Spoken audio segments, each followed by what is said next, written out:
काँग्रेस भवन पनवेल येथे शुक्रवार दिनांक 12 डिसेंबर रोजी महाविकास आघाडीच्या वतीने पत्रकार परिषद आयोजित करण्यात आली। पनवेल शहरातील विविध महत्त्वपूर्ण नागरी प्रश्न, महापालिकेची धोरणे आणि नागरिकांवर वाढत असलेला ताण याबाबत या पत्रकार परिषदेत आघाडीतील नेत्यांनी पत्रकारांशी संवाद साधला।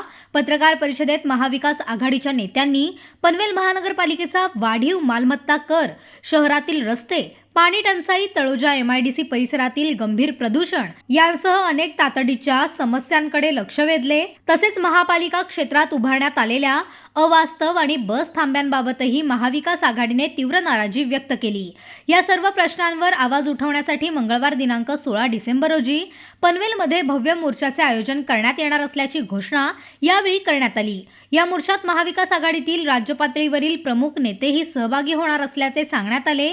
नागरिकांवरील वाढता भार आणि महापालिकेच्या हलगर्जीविरोधात मोठ्या प्रमाणावर जनता सहभाग अपेक्षित असल्याचेही नेत्यांनी सांगितले। याचबरोबर विमानतळाच्या नामांतराविषयी महत्त्वाची माहिती देताना व्यासपीठावर उपस्थित नेत्यांनी सांगितले की 25 डिसेंबरपासून नवी मुंबईच्या आंतरराष्ट्रीय विमानतळावरून प्रत्यक्ष उड्डाणांची सुरुवात होणार आहे।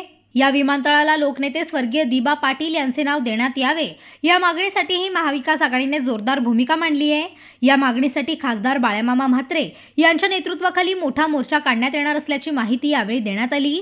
या पत्रकार परिषदेला माजी आमदार बाळाराम पाटील, पनवेल काँग्रेस जिल्हाध्यक्ष सुदाम पाटील, शिवसेना ठाकरे गटाचे उपनेते बबनदादा पाटील, जिल्हा प्रमुख शिरीष घरत, शेकापचे ज्येष्ठ नेते नारायण घरत, शेकाप विधानसभा अध्यक्ष काशीनाथ पाटील, माजी नगरसेवक हरेश केणी, मनसे प्रवक्ते तथा पनवेल महानगर अध्यक्ष योगेश चिले, समाजवादी पार्टीचे जिल्हाध्यक्ष अनिल नाईक, माजी नगरसेविका लीना गरड यांच्यासह महाविकास आघाडीतील घटक पक्षांचे अधिकारी आणि कार्यकर्ते मोठ्या संख्येने उपस्थित होते।